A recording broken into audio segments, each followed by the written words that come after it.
4 hours ago. Remember when the only big-screen Spider-Man was Tobey Maguire? Over the weekend, Sam Raimi's Spider-Man 2 turned 15 years old. The 2004 blockbuster was one of the biggest movies of the year at the dawn of the age of superhero films. Over the past year, we've been seeing a ton from Marvel's friendly neighborhood Spider-Man and his universe of iconic characters. Between the critically acclaimed Into the Spider-Verse box office smash, Venom, and Tom Holland's second outing as Peter Parker in Spider-Man: Far From Home, it's a good day to be a web-slinger. As Sony now has its third go at a second Spider-Man movie, let's swing back to the one that started it all. What works and what doesn't.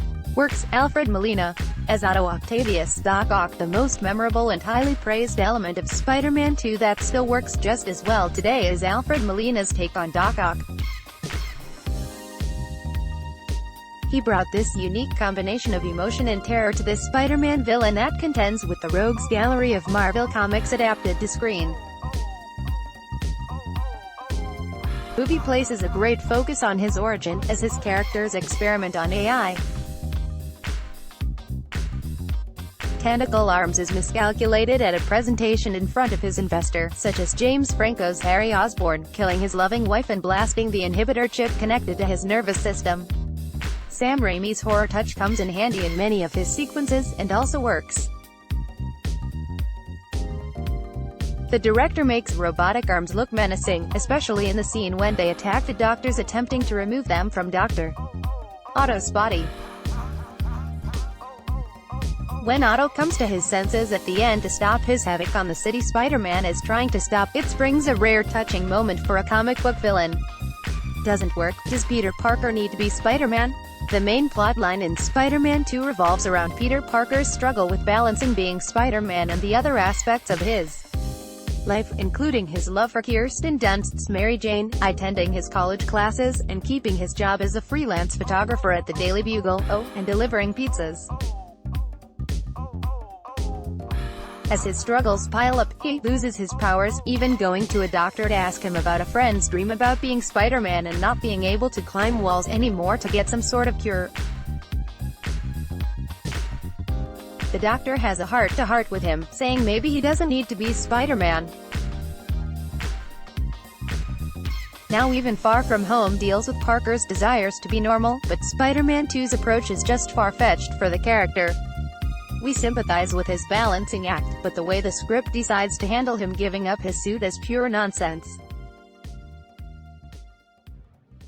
Superpowered body functions don't just up and shut down when Spidey's a little overwhelmed. Kinda works. When it's a rom-com, Spider-Man 2 is also a rom-com. It checks just about all the boxes. An awkward lad is in love with his best friend and wants to be with her, but obstacles just keep getting in the way. In true rom-com fashion, she naturally is with someone else who is much more intimidating. He even learns she's getting married to him, and so on and so forth. As an audience, we're invested in this romance to bloom as established in the first film, a classic will they won't they story. The end even has a fairy tale ending that has MJ running in a wedding dress and saying, "So here I am, standing in your doorway." For the romance junkie, it sells and does inject attention to MJ as a love interest. The only reason it doesn't work is MJ isn't really expanded beyond being the love interest. Could have worked better. The New York diversity. Watching Spider-Man 2 in 2019 has a drawback in the many dumb comedic sequences it has at the expense of a few racial stereotypes. New York City is one of the most diverse places in the world, so it makes sense for Peter Parker to have Russian neighbors, an Asian lady playing the cello on the street, or an Indian pizza place owner.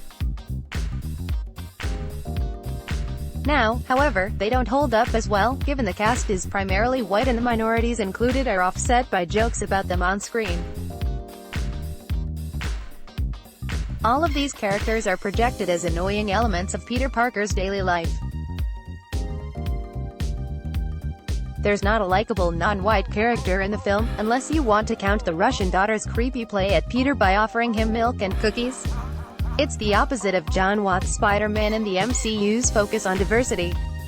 Tom Holland's Peter is the minority amongst the many people of color in his class, which more realistically makes up what Brooklyn looks like. Definitely works. The big action sequences. Although Doc Ock rocks, the highest high in Spider-Man 2 has its massive action sequences. For its time, they were cutting edge and they still hold up today as some of the most breathtaking moments we've seen from Marvel on the big screen. Spider-Man's fight with Otto, starting with his bank heist, is a high-swinging ride through New York, and includes a cute Stan Lee cameo. If there's one scene that's stuck with all of us, it's the train scene. Spidey must try and stop the fast-moving vehicle full of people with his strength and webbing before it hits a dead end into the cement. Yes, Maguire looks constipated as he brings the train to a stop, but the scene has a nice and rare mix of comedy, suspense and emotion. When the group of civilians help a passed-out Peter from falling off the train, carry him and take a gaze at his face, it still plays well. The original Spider-Man movies always had a way with showcasing Spidey swinging through the New York City streets, as Danny Elfman's incredible score plays. 15 years later, those sequences remain iconic. Overall, Spider-Man 2 has its memorable moments that still work great and some choices that just don't hold up 15 years later. Spidey has since evolved on screen for the better, in my opinion. What do you think about Spider-Man 2 today? Blended from around the web. Let's block ads.